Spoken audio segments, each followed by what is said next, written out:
बिस्मिल्लाहिर्रहमानिर्रहीम, अस्सलाम वालेकुम। Welcome to my channel kitchen with Falisha. उम्मीद है आप सब ठीक होंगे और अल्हम्दुलिल्लाह मैं भी बिल्कुल ठीक हूँ। तो आज मैं आप लोग के साथ शेयर कर रही हूँ रेशा कबाब की रेसिपी, जो बाजार से हम बहुत ही अच्छे बनाकर घर पे तैयार करेंगे। तो चले स्टार्ट करते हैं। रेशा कबाब के लिए हमें क्या क्या चाहिए। तो यहाँ पे मैं चिकन के रेशा कबाब बना रही हूँ। तो यहाँ पर मैंने 1 kg ली है चिकन, बोनलेस चिकन लिए मैंने। इससे पहले मैं आपको बोन वाली चिकन में से भी कबाब बनाना सिखा चुकी हूँ। तो बोनलेस चिकन ली है 1 kg और यहाँ पर 1 पाव मैंने चना दाल ली है। इसे मैंने भिगो दिया था 1-2 घंटे पहले, तो इसकी क्वांटिटी डबल हो चुकी है। देखिए, भिगोया जरूर करें चना दाल को। बहुत सारे लोग क्या करते हैं कि वो चिकन और दाल को एक साथ बॉईल करने के लिए रख देते हैं और वो दाल को भिगोते नहीं है, मतलब सोक नहीं करते, तो उनकी दाल जो है वो कच्ची रह जाती है, वो नजर आती है। कबाब हम बनाते हैं तो उनमें दाल नजर आती है, वो यही रीजन होता है उसका। जब भी आप चिकन के कबाब बनाए तो दाल को पहले भिगो दिया करें 1 घंटे के लिए। अब जब इसमें मसाले चाहिए, 2 टेबल स्पून लिया है मैंने व्हाइट जीरा, 2 टेबल स्पून लिया है मैंने सौंफ, 2 टेबल स्पून ही लिया है मैंने खुश्क धनिया कुटा हुआ, 1 टेबल स्पून लिया हल्दी, 1 टेबल स्पून लिया कुटी हुई लाल मिर्च, 2 स्टिक ली है मैंने दालचीनी की, 2 ली है पीपली जरूर ऐड कीजिएगा, ये कबाब में जान डाल देती है, इनमें बहुत ज्यादा खुशबू होती है। तो 2 अदद पीपली ली है, ये आप किसी मार्ट से मिल जाएंगी जहाँ ग्रोसरी का सामान रखा होता है, तो वहाँ उस सेक्शन में, मसालों के सेक्शन में आपको ये मिल जाएगी पीपली। और 1 टेबल स्पून लिया है मैंने साबुत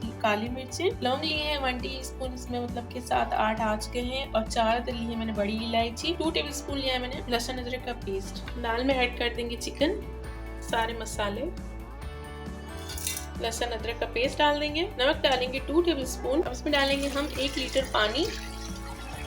इसे अब हम पकाएंगे 30 से 40 मिनट तक मीडियम फ्लेम पर। तो ये देखिए आधा घंटा हो चुका है और देखिए पानी सारा ड्राई हो चुका है।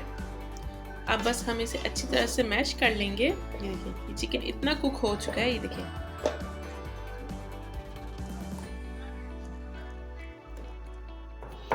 तो ये देखिए मैंने इन्हें अच्छी तरह से कूट लिया है।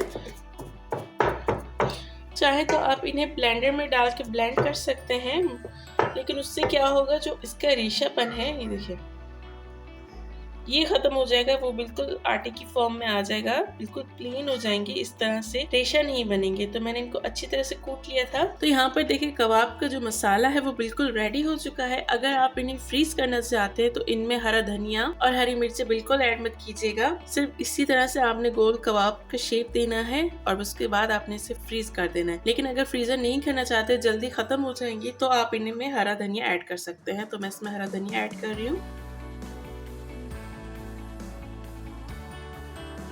तो बस हाथों पे थोड़ा सा ऑयल लेंगे और जितना कबाब आप जितनी साइज का बनाना चाहते हैं, बस उस साइज का कबाब बना लेंगे।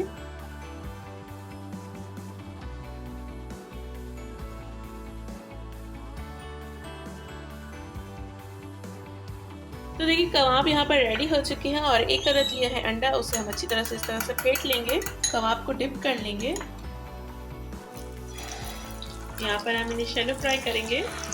देखिए कितना अच्छा इसका कलर आया है।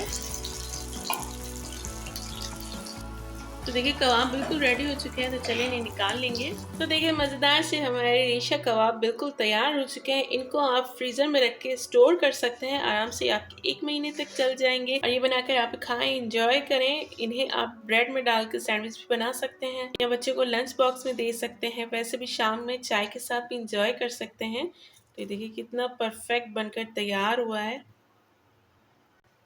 सो फ्रेंड्स, अगर आपको लगे कि आज मैंने कोई अच्छी रेसिपी आप लोगों के साथ शेयर की थी, तो फ़ौरन से लाइक कीजिएगा, शेयर कीजिएगा अपने फैमिली में, फ्रेंड्स में, और कमेंट ज़रूर किया करें कि आपको मेरी रेसिपीज़ कैसी लगती हैं। और जो मेरे चैनल पर पहली बार आए हैं, उनसे मेरी रिक्वेस्ट है कि वो बिना सब्सक्राइब किए बिल्कुल न जाएं। साथ ही दिए गए बेल आइकन को ज़रूर प्रेस कीजिएगा, इससे आने वाली हर नई वीडियो सबसे पहले आप तक पहुँचेगी। तो चलती हूँ, दुआओं में रखिएगा याद। अल्लाह हाफिज़।